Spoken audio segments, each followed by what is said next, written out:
Bonjour, Monsieur Laville. Bonjour, Monsieur Manieli. C'est un grand plaisir d'avoir vous ici avec Genalto Carvalho de França Filho, de l'Université fédérale de la Bahia. Genalto, salut. Salut Jean de la Ville, salut André Maniel, Bonjour. salut Fanny. Bonjour à tous. Genalto, s'il vous plaît, vous pouvez commencer l'entretien? Voilà, tout d'abord, un grand remerciement à Jean de la Ville pour me rejoindre là, pour cette formidable entretien. Ça fait longtemps que j'aimerais bien avoir un entretien comme celui-là avec lui. Donc, Jean-Louis Laville, il a une œuvre intellectuelle assez, je dirais, puissante et trop intéressante. D'ailleurs, il y a un volume important, une cinquantaine de livres publiés et énormément en quantité d'articles, de chapitres de livres, enfin, d'organisations de revues, etc. Vous pouvez le trouver sur le site jeanlouislaville.fr. Et en fait, l'idée de cet entretien, c'est de pouvoir un peu parcourir le travail de recherche de Jean-Louis Laville, de connaître ses inquiétations intellectuelles depuis le départ jusqu'à aujourd'hui. Jean-Louis Laville, il est un penseur, disons, trop soucieux des questions qui rappellent le sujet de l'émancipation, de même que les questions du changement social. Et il se place dans ce terrain-là, je dirais, d'une façon assez originale, assez originelle. Lui, il travaille avec une approche interdisciplinaire importante. Depuis le départ, Jean-Louis a toujours voulu relier la sociologie et l'économie, aussi bien la sociologie, l'anthropologie et l'économie, en rappelant quelques projets fondateurs, et notamment celui de Calpolani.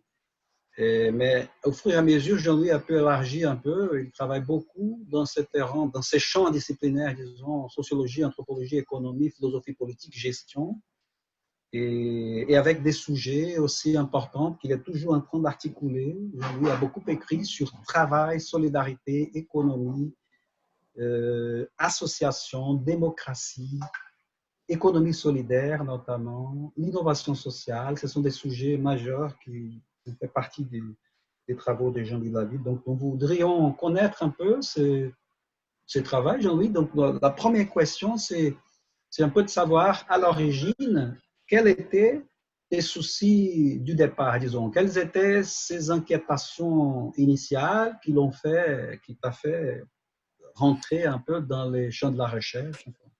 Voilà, Jean-Louis, merci beaucoup. Genauto, c'est vrai que la question initiale des recherches, elle est liée à ma formation. C'est-à-dire que j'ai une formation qui est une formation en économie et en gestion, dans le système particulier à la France que l'on appelle le système des grandes écoles. Et donc, ça m'a sensibilisé à la force qu'avait cette approche mainstream. Et évidemment, la question qui en découlait et qui a été celle qui m'a plongé dans le monde de la recherche, c'est s'il y a une telle force dans nos sociétés contemporaines des lois de l'économie et que celles-ci ne peuvent pas être changées, finalement, il ne reste plus beaucoup d'espace pour la démocratie. Et donc la question, c'est est-ce qu'il y a une possibilité de démocratiser l'économie? Parce que si l'économie reste en dehors du processus de démocratisation, on voit bien qu'aujourd'hui, elle réduit ce qui peut être l'espace démocratique. Et donc, c'est à partir de cette interrogation initiale que j'ai commencé, tout d'abord en allant voir du côté de l'expérience qui était très favorablement commentée à l'époque, qui était l'expérience de l'autogestion yougoslave, qui semblait avoir proposé un chemin de démocratisation de l'économie. Cette première enquête en Yougoslavie, qui a duré plusieurs années, a été une enquête qui s'est achevée par une grande déception, puisque le numéro de revue que j'en avais tiré s'appelait « Les habits neufs du président Tito », c'est-à-dire montrer que finalement, l'expérience yougoslave n'avait pas rompu complètement avec la tradition stalinienne et que malgré le fait que l'autogestion yougoslave était très bien vendue à l'étranger, était très favorablement commentée dans un certain nombre d'autres pays. À l'intérieur de la Yougoslavie, on pouvait constater des problèmes comme l'interdiction des grèves, qui montrait bien que l'autogestion n'était pas celle qu'on nous présentait à l'extérieur. J'avais aussi travaillé sur la manière dont un certain nombre de pratiques culturelles et artistiques étaient réprimées dans la Yougoslavie titiste. Donc ça m'a amené à un certain scepticisme sur la possibilité d'avoir un processus de démocratisation de l'économie qui soit impulsé du haut, impulsé par les gouvernements, qui soit un processus descendant. Et donc, à partir de ce moment-là, je me suis plus intéressé à des perspectives de démocratisation de l'économie plus micro, au niveau des entreprises. Et là, c'est vrai que la période en France s'y prêtait, puisque nous avons eu un changement important de régime dans le début des années 80, avec l'instauration de nouvelles lois d'expression et de participation des salariés dans les entreprises. Et donc, j'ai essayé, avec des collègues qui avaient travaillé depuis fort longtemps sur ces questions, en premier lieu Daniel Mottet, de voir ce qu'impliquaient ces groupes d'expression et de participation dans les entreprises. On a constaté qu'il y avait des limites, parce que à un moment donné, les expérimentations en matière d'expression des salariés se heurtaient à des obstacles qui tenaient par exemple à l'organisation du travail, mais aussi au pouvoir de décision. Et donc, ça m'a amené à ce moment-là à voir s'il n'y avait pas des organisations dans lesquelles ces barrières qui existaient dans la plupart des entreprises entre les salariés et les actionnaires pouvaient être soulevées, ou du moins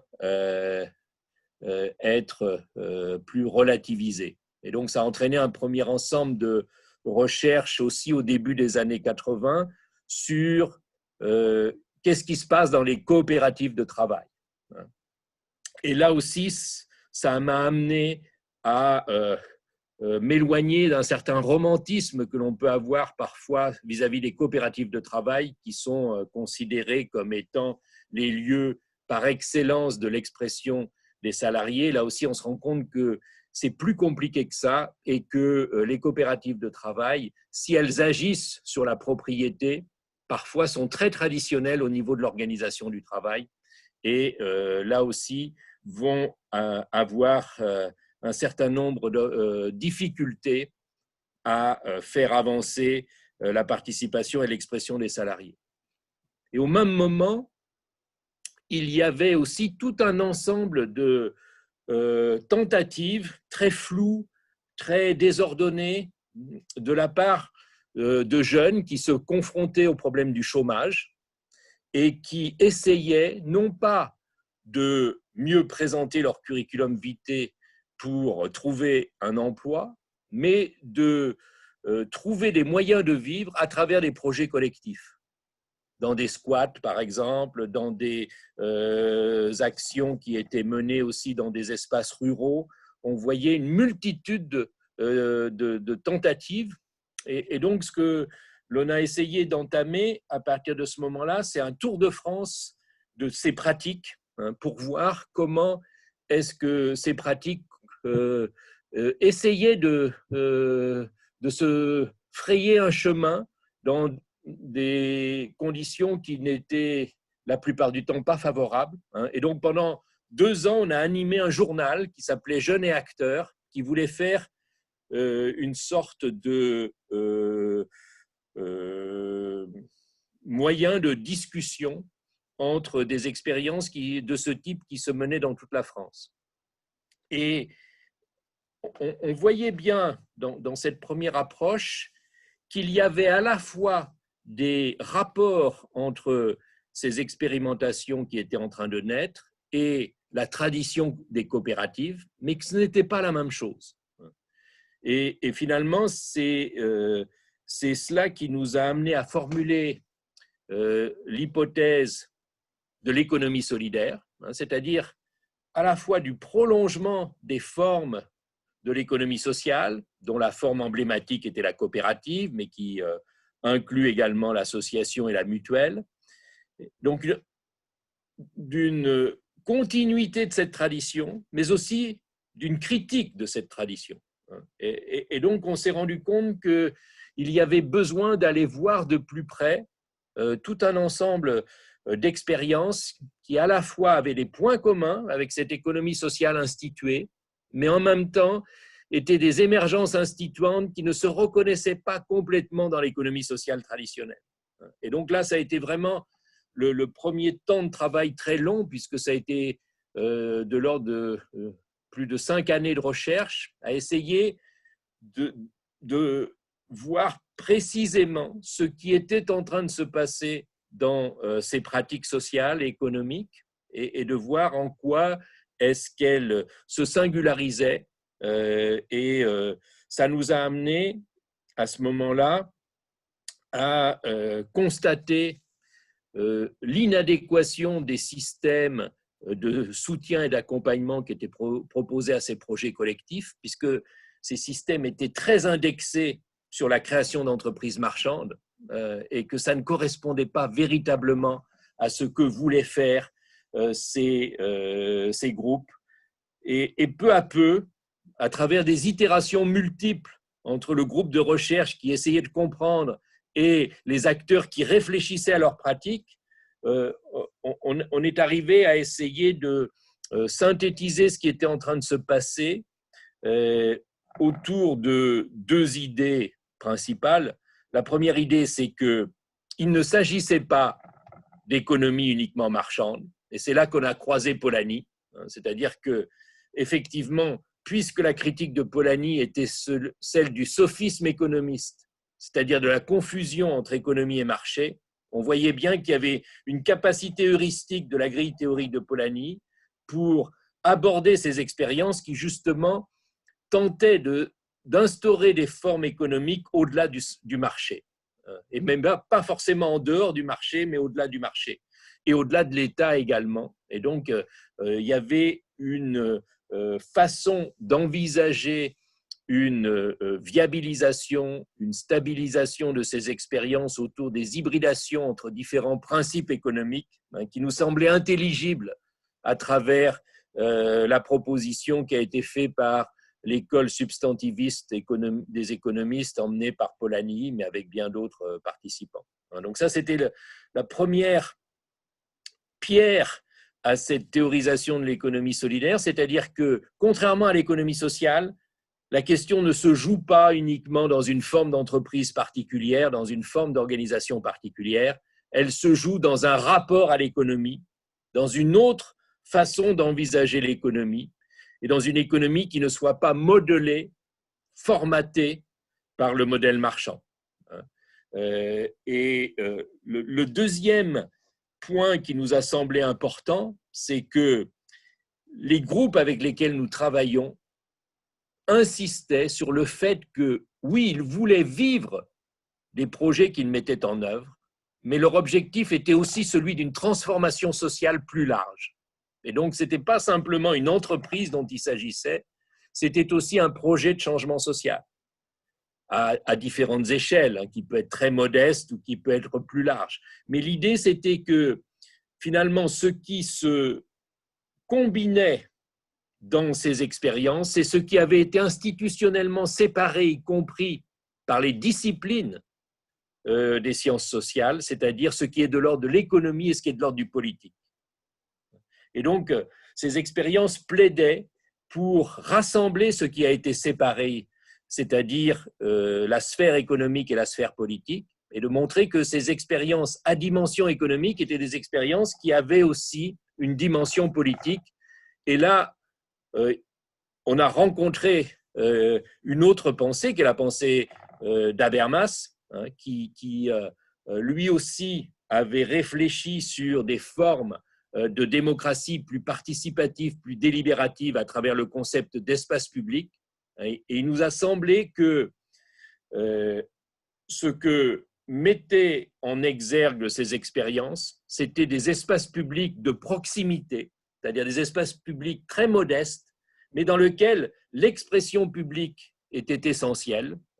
Et donc, à l'inverse d'Habermas, qui considère que les espaces publics ne peuvent advenir qu'en dehors de l'économie, nous avons pensé qu'il y avait là une possibilité que des espaces publics de proximité se positionnent dans des expériences qui sont aussi à dimension économique. Et donc, on voyait bien se profiler là une autre façon d'envisager la démocratisation économique qui était très loin à la fois de la démocratie industrielle des années 60-70, qui était très loin aussi finalement de l'économie sociale traditionnelle et qui était en train d'émerger à travers ce que l'on proposait d'appeler économie solidaire, pour à la fois faire signe vers l'économie sociale, mais aussi pour montrer ce qui distinguait ces expériences, en particulier par leur double dimension économique et politique, qui n'était pas simplement une autre forme d'entreprise non capitaliste, mais qui était aussi un questionnement tant de la sphère économique que des rapports entre celle-ci et la sphère politique. Alors après, ce qui se posait comme question, c'est est-ce qu'il s'agissait d'une bizarrerie observable dans quelques contextes français, voire francophones, ou est-ce qu'il s'agissait d'un mouvement plus général? Ça a amené à une recherche qui a concerné plusieurs pays en Europe à la fin des années 80, qui a été publiée sous le titre « Les services de proximité en Europe », puisque c'était beaucoup autour des services, par exemple l'aide aux personnes âgées, par exemple la garde des jeunes enfants, par exemple des services environnementaux. Donc, il s'agissait de services nouveaux sur le plan local, territorial, qui étaient en train de se chercher, parce qu'effectivement, ils n'arrivaient pas à se stabiliser forcément, mais ils étaient en train de se chercher. Et on a vu que ce phénomène qui avait été observé en France était aussi observable dans d'autres contextes, depuis l'Allemagne, en passant par l'Italie, l'Espagne. En tout cas, là, on était dans un contexte européen qui, à l'époque, incluait aussi le Royaume-Uni, d'ailleurs. Et donc, à la fin du XXe siècle, on est arrivé à voir qu'il y avait une importance d'envisager ces émergences dans une perspective internationale. Et on reviendra avec Jenna Otto, puisque c'est une partie du parcours que l'on a fait ensemble, sur comment cette dimension internationale ne pouvait pas se limiter à l'Europe. Mais je reviens un instant en France, c'est qu'il y avait une telle incapacité des institutions à entendre ce qui était le cœur de ces expériences, que ça posait tout un ensemble de problèmes. C'est-à-dire que ce qu'on voyait, c'est que effectivement, les acteurs qui étaient dans ces pratiques se heurtaient à des murs d'incompréhension. D'où l'idée que finalement, il ne suffisait pas de multiplier les expériences parce qu'elles risquaient finalement de produire des échecs, voire des frustrations pour les acteurs concernés, mais qu'il y avait toute la question de comment est-ce qu'elles sont prises en compte ou rejetées par leur environnement institutionnel. Et donc ça a amené à essayer de travailler en deux temps.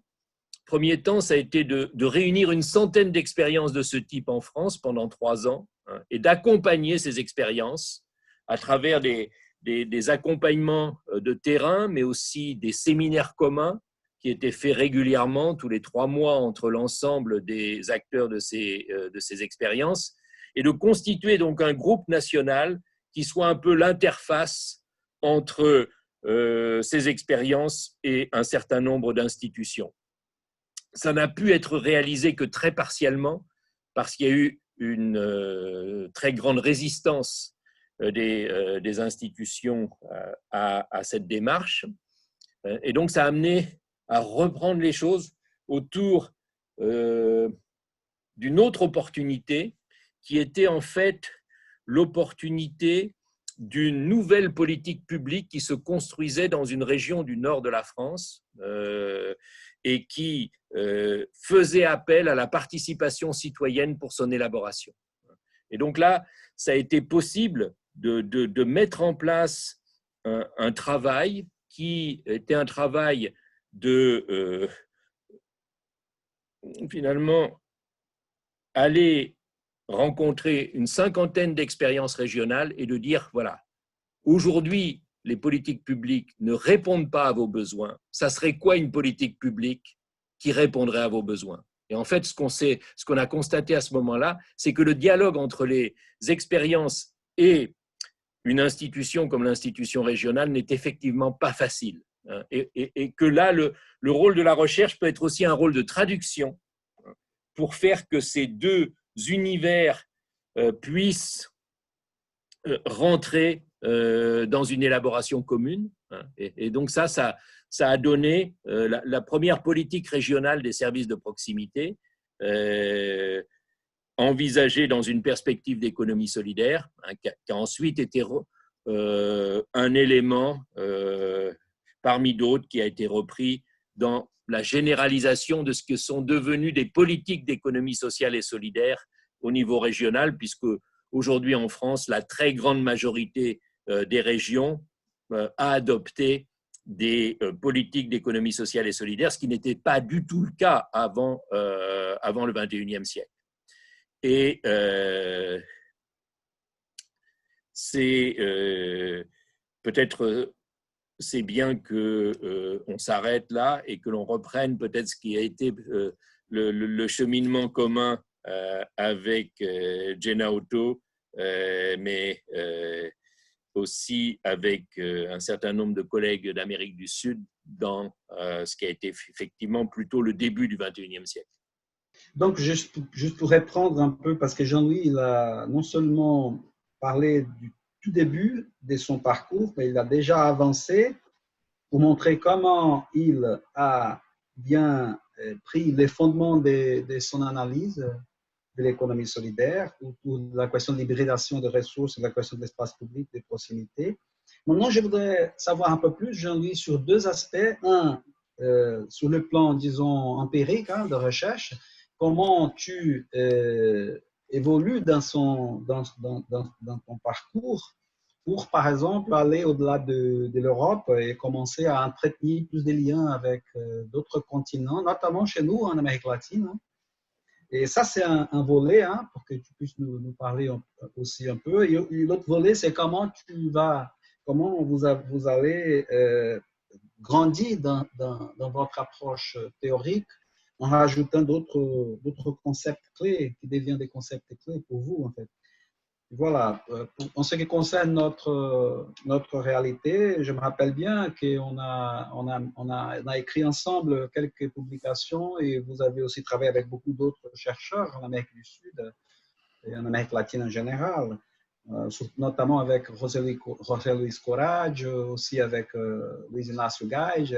Et avec moi, on a fait un livre qui s'appelle Économie solidaire, Économie solidaire et une abordagem internationale, en 2004, et ensuite Action publique et économie solidaire en 2005 en France et en 2006 au Brésil, pour justement relier un peu et faire une première analyse comparative entre des expériences des politiques publiques aussi bien en France qu'au Brésil, par exemple.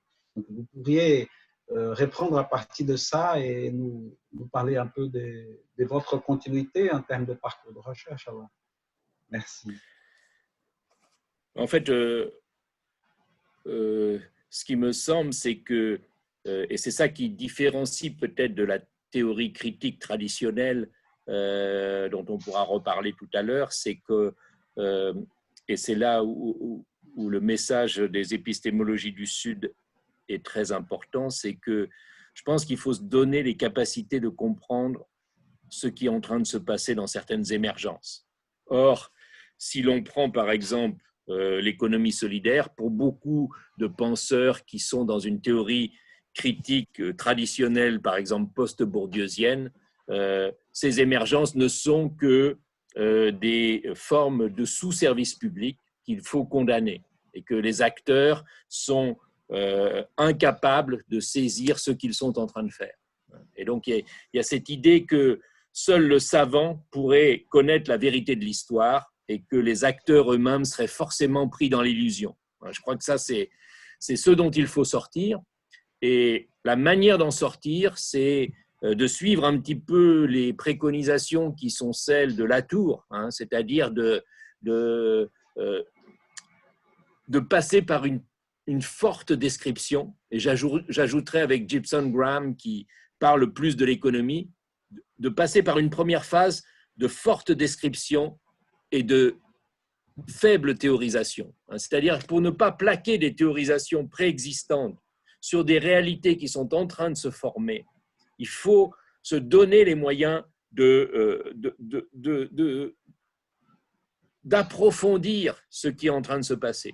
D'où le fait que le parcours que je décrivais est un parcours qui a duré plus d'une dizaine d'années en tout, où il s'agissait effectivement de voir ce qui était en train de se passer dans ces émergences. Et c'est après que le rapport avec ce qu'amenait Polanyi et ce qu'amenait Habermas a pu être élaboré, parce que sinon on étouffe les émergences dans des théories déjà constituées qui, d'une certaine façon, ne rabattent tout ce qui est en train de se passer sur ce qui est déjà institué. Or, il faut arriver, et c'est là où je crois qu'il y a véritablement une pensée très forte quand Boaventura de Sousa Santos articule sociologie des absences et sociologie des émergences. Parce qu'en fait, moi, ça m'a beaucoup aidé à comprendre la réalité européenne. Parce qu'en fait, pourquoi est-ce que les émergences de la fin du XXe siècle et du début du XXIe siècle se heurtent à tant d'incompréhension, y compris des chercheurs les plus éminents? C'est parce qu'il y a eu une opération d'invalidation symbolique qui opère depuis plus d'un siècle. C'est-à-dire que si ces émergences sont si difficiles à cerner, c'est parce que tout ce qui est de l'ordre de l'association a été l'objet d'une mémoire oubliée dans un récit qui, à partir de la fin du XIXe siècle, a privilégié le marché et l'État. Et finalement, tout ce qui était de l'ordre de l'association a été renvoyé à une sorte de socialisme utopique qui aurait précédé une forme de socialisme plus mature et qui passait par l'intervention de l'État. Et donc, on voit bien qu'il y a toute une partie de notre histoire qui nous a échappé, dont nous avons été privés. Et c'est le travail que l'on a aussi commencé à faire dans les rencontres à laquelle tu avais participé à Barcelone, mais aussi ensuite à Lisbonne où tu étais Genauto, c'est-à-dire de voir comment aussi le fait de vouloir prendre en considération ces émergences nous amène à réfléchir sur les absences de nos propres histoires et de voir comment la réflexion sur les absences peut nous éclairer sur ce qui est en train d'émerger. Donc je pense que le premier souci, c'est de ne pas étouffer ce qui est en train de chercher ses formes dans des cadres analytiques qui auraient été préconstitués et qui ne respecteraient pas finalement ce qui est en train de se faire en le ramenant à des formes déjà instituées. Et c'est vrai qu'à partir de ce moment-là, l'ouverture internationale est aussi une aide tout à fait précieuse pour arriver à formuler ce que dans nos traditions nationales, nous n'arrivons jamais à formuler entièrement. D'où les premiers contacts qui ont été faits sur les rencontres internationales de l'économie solidaire, avec la première rencontre qui a eu lieu sur globalisation de la solidarité au Pérou à la fin du XXe siècle, mais ensuite, surtout à partir de 2001, le changement de regard qui s'est opéré sur ces émergences à travers le passage de ce qu'on pourrait appeler l'antimondialisation à Porto Alegre à ce qu'on a appelé l'altermondialisation. C'est-à-dire que dans l'antimondialisation, on pouvait dire qu'on restait un petit peu dans la théorie critique habituelle dans laquelle tout cela était plutôt des leurres qui détournaient de la tâche prioritaire révolutionnaire. Et que, en fait, à partir de 2001, à partir du premier débat qui a eu lieu devant des milliers de personnes sur l'économie solidaire à Porto Alegre, avec José Luis Coraggio et d'autres participants, on s'est rendu compte que il y avait dans différents continents des gens qui étaient mobilisés autour de ces émergences, hein, et que ça nécessitait que ces émergences soient véritablement pensées. Et c'est là qu'a émergé donc l'idée de pouvoir donner modestement quelques coordonnées de ces expériences, hein, et ça a embrayé à partir de travail qui avait été fait par Antonio David Catani au Brésil sur une autre économie, hein, et donc on est parti sur une conception qui voulait s'arrimer sur des recherches internationales pour constituer donc ce qui a été disponible, je crois, en 6 langues, hein, c'est-à-dire le dictionnaire de l'autre économie, hein, et qui nous a bien montré aussi les difficultés d'approche de ces émergences, parce que autant on a pu faire assez facilement le dictionnaire de l'autre économie dans les langues latines, français, italien, espagnol, portugais par exemple, autant ça a été très difficile de le traduire en anglais. On a été obligé en fait de faire un autre livre, parce que le type de conversation que nous arrivions déjà à mener entre langues latines était absolument incompréhensible en anglais. D'où on voit bien aussi ce que ça signifie dans le monde de la recherche internationale aujourd'hui, où les rapports de force sont déséquilibrés. C'est-à-dire combien de livres anglophones dans lesquels il n'y a que des références anglophones, et dans lequel tout ce qui est balayé dans les dictionnaires de l'autre économie reste absolument imperceptible.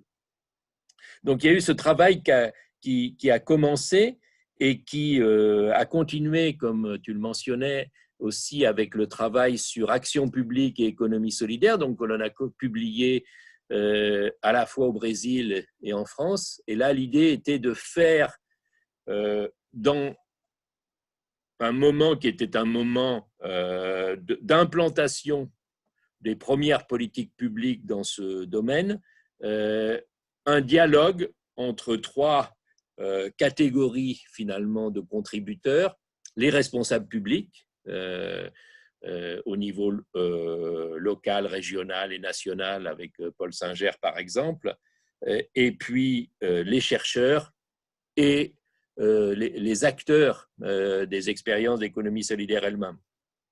Donc c'est aussi le fait qu'à un moment donné, la manière de situer la recherche n'est plus simplement de faire des recherches sur, mais de faire des recherches avec, hein, c'est-à-dire avec les acteurs, hein, et de montrer comment il y a de toute façon une élaboration qui se fait par le croisement des savoirs, à la fois des savoirs praticiens et puis des savoirs que l'on qualifie de scientifiques habituellement, mais aussi que si l'on veut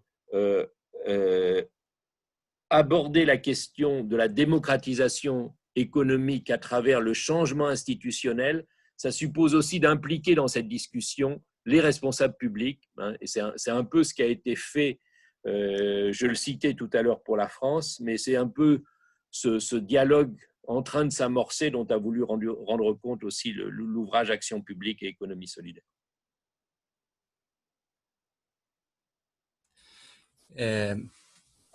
Monsieur Laville, dans le contexte de la pandémie, vous et Genauto a écrit sur l'importance d'une reprise de l'économie, comme vous avez dit aujourd'hui, au-delà du marché. Et c'est un moment en ce que la solidarité est reprise comme une urgence pour la recomposition devant la crise sociale, politique, économique. Mais vous avez dit dans vos écrits que la solidarité n'est pas une urgence, mais une résurgence. Une résurgence est un principe. Dans le contexte de la pandémie, comment pouvons-nous retomer la solidarité como une orientation et comme une conception de solidarité démocratique et non une solidarité réduite pour la normalisation et aussi pour une compréhension philanthropique. Solidarité démocratique et pas philanthropique. Et aussi, comment cette question nous conduit pour la question de l'entreprise et de l'innovation sociale. Dans le contexte émergent, nous avons beaucoup de discours sur l'importance de l'innovation, de l'innovation et de l'entreprise et de l'emprendeurisme. Les affaires de l'entreprise. L'entrepreneuriat, oui. Hein? Entre? L'entrepreneuriat. Si. Mais la conception de l'associationnisme est une conception plus large, plus ample et qui ne se confronte pas avec la conception néolibérale. Comment vous pouvez nous expliquer les différents de la conception d'entreprise et de la conception de l'association? Alors c'est vrai qu'on avait fait il y a quelques années un ouvrage sur l'innovation sociale et on vient de refaire un ouvrage qui s'appelle Critique de l'innovation sociale parce que ce qu'on s'est rendu compte, c'est que dans les 10-15 dernières années, mais pas simplement en France, pas simplement en Europe, mais aussi en Amérique du Nord et en Asie ou en Amérique du Sud, pour reprendre les contributions qui ont été faites par Genauto et ses collègues, s'est imposée une façon d'envisager l'innovation sociale qui est très entrepreneurship, qui est très basée sur cette idée d'un social business qui serait cet horizon que proposent Yunus et d'autres de capitalisme à but social. Et il peut tout à fait y avoir un espace pour ce social business, mais le problème que l'on rencontre dans certains pays, c'est que, et ça, nous on le constate en France, c'est que cette vogue, cette mode du social business invisibilise tout un ensemble d'autres expériences qui ont une conception moins entrepreneuriale et beaucoup plus citoyenne. C'est-à-dire que ce que l'on a constaté et ce qui peut être lu dans l'ouvrage, c'est que dans certaines régions, en fait, le social business accapare l'ensemble des interlocuteurs publics et amène à ce que tout un ensemble d'autres innovations, d'autres initiatives soient délaissées. Et ce que nous avons voulu mettre en lumière dans cet ouvrage, c'est le risque d'une conception de l'innovation sociale très managériale, très élitiste, qui ne permet pas à ce que tout un ensemble d'innovations, d'initiatives aujourd'hui soient entendues. Et nous avons voulu présenter aussi des politiques publiques d'un autre type qui justement essayent d'intégrer ces initiatives en leur sein. C'est pour ça que l'expérience de Barcelone, dans les 5 dernières années, occupe une place importante dans l'ouvrage, en particulier avec la participation de Joan Subirats, qui est à la fois un philosophe politique et un élu de la ville de Barcelone, parce que ce que Barcelone permet de montrer, c'est qu'il peut y avoir d'autres modèles, et en particulier un modèle qui soit beaucoup plus axé sur le repérage des innovations au niveau des quartiers, au niveau beaucoup plus quotidien, et qui ne s'enferme pas dans une vision élitiste qui est celle du social business, mais qui essaie de venir en appui aux innovations de la société civile et faire que les pouvoirs publics soient beaucoup plus en train de donner une ampleur complémentaire à un certain nombre d'innovations qui existent dans la société civile. C'est par exemple le cas de l'Ateneo Nubaris, qui est très intéressant de ce point de vue-là, parce que cette expérience qui est aujourd'hui devenue un cirque social avec des activités artistiques, culturelles, une école de cirque pour les enfants du quartier. Pourquoi ça a cette force? Parce que c'est enraciné dans une expérience qui a été une expérience d'occupation pendant le franquisme, pendant la dictature, d'un lieu qui est devenu un lieu symbolique pour le quartier. Et à partir de cela, eh bien, la ville a essayé de faire de ce lieu associatif un lieu qui soit aussi la nouvelle antenne du service public dans le quartier. Donc on voit qu'il y a de nouvelles formes de combinaison entre le service public plus proche des citoyens et des formes associatives et coopératives. Et il nous semble que dans cette expérience-là, dans cette façon d'envisager les politiques publiques, on est plus effectivement en train d'essayer de voir comment réhabiliter le rôle de la solidarité démocratique que se contenter d'un certain nombre de formes de solidarité philanthropique qui sont, me semble-t-il, plus superficielles et qui ne sont pas en mesure de résoudre le problème de légitimité démocratique qui est en train de se poser dans nos sociétés actuelles. Sur la théorie critique, la ville, Oui. Une question complémentaire. Oui. Vous avez dit sur la théorie critique, sur la relation entre la théorie critique allemande et les conceptions des théories postcoloniales.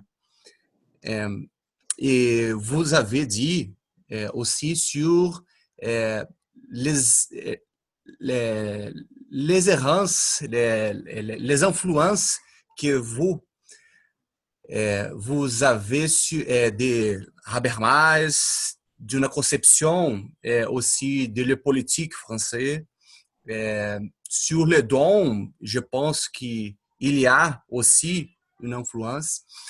Bien, dans l'atelier de humanidades, dans l'atelier de humanité, une institution de libre étude, de recherche brésilienne, nous avons le projet cartographie de la critique, une conception de cartographie qui comprend la théorie critique au-delà de la démarche allemande, inclut la démarche allemande, mais aussi au-delà. Nous avons fait une réflexion sur comment vous pensez la théorie critique et quelle est la théorie critique dans le contexte français aussi, mais au-delà de la France. Alain Caillé, à propos d'une conception de théorie critique française de l'école du politique, de l'effort, Rosan Vallon et aussi do mouvement utilitariste en sciences sociales.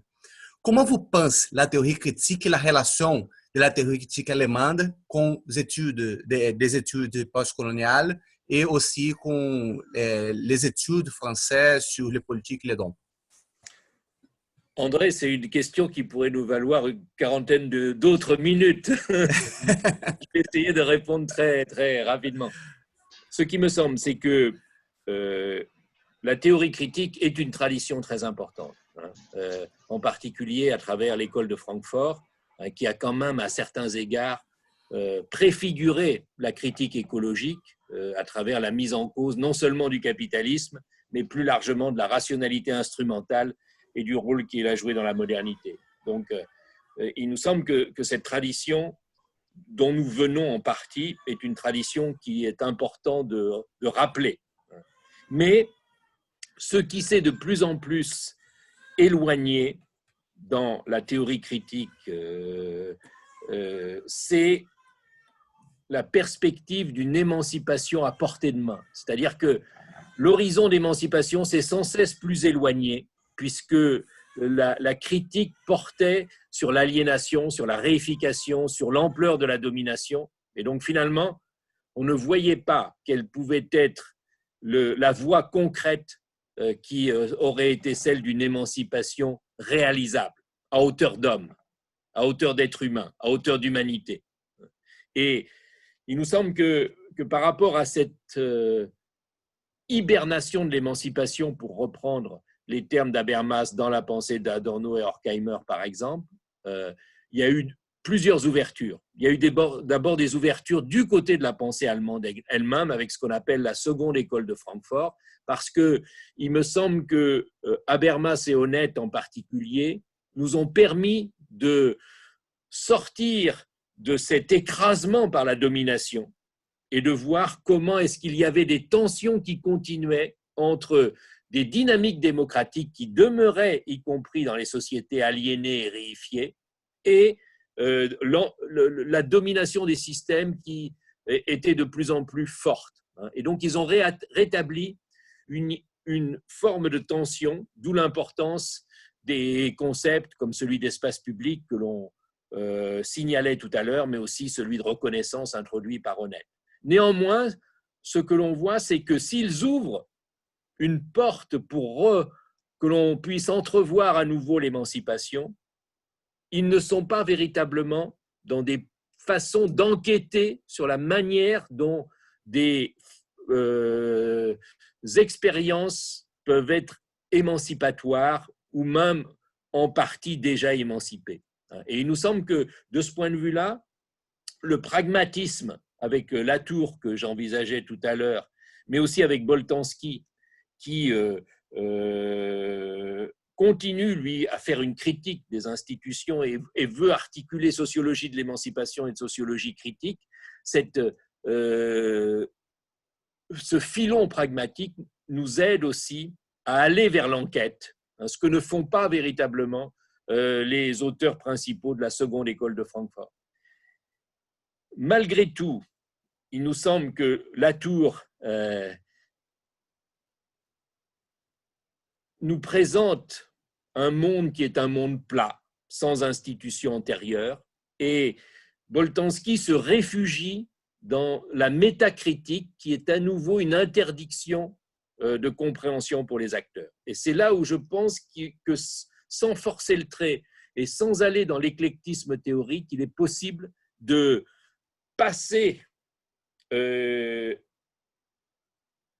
à ce que nous apportent les épistémologies du Sud, en gardant ce que nous a amené la seconde école de Francfort avec Habermas et Honneth, et aussi ce que nous a amené le pragmatisme avec Latour et Boltanski. Et c'est cela que l'on est en train d'essayer de cerner, c'est quelle pourrait être une façon de penser l'émancipation qui, justement, se nourrissent de ces enquêtes qu'on est en train d'évoquer tout à l'heure et qui permettent d'articuler finalement une perspective critique qui doit être préservée parce qu'elle est très importante si l'on ne veut pas valider un système qui est de plus en plus inégalitaire et de plus en plus dangereux même pour l'humanité, mais articuler cette théorie critique avec aussi une théorie que l'on pourrait qualifier de constructive ou de reconstructive. Et en fait,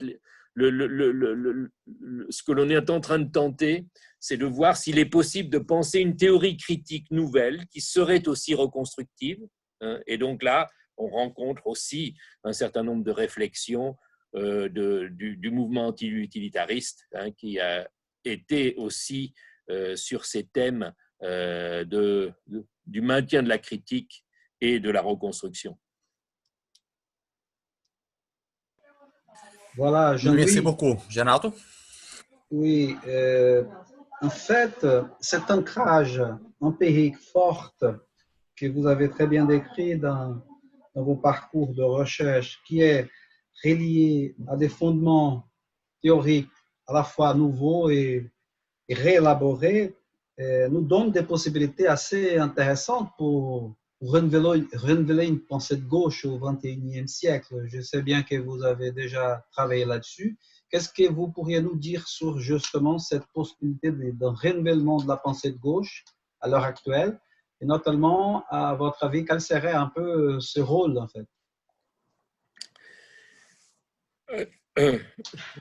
C'est un peu ce sur quoi on avait insisté ensemble en parlant d'action publique plutôt que de politique publique. C'est-à-dire qu'en France, par exemple, dans une pensée, y compris sociologique, qui a été très fortement marquée par l'étatisme, je crois qu'il est vraiment essentiel de considérer que ce qui est un facteur de démocratisation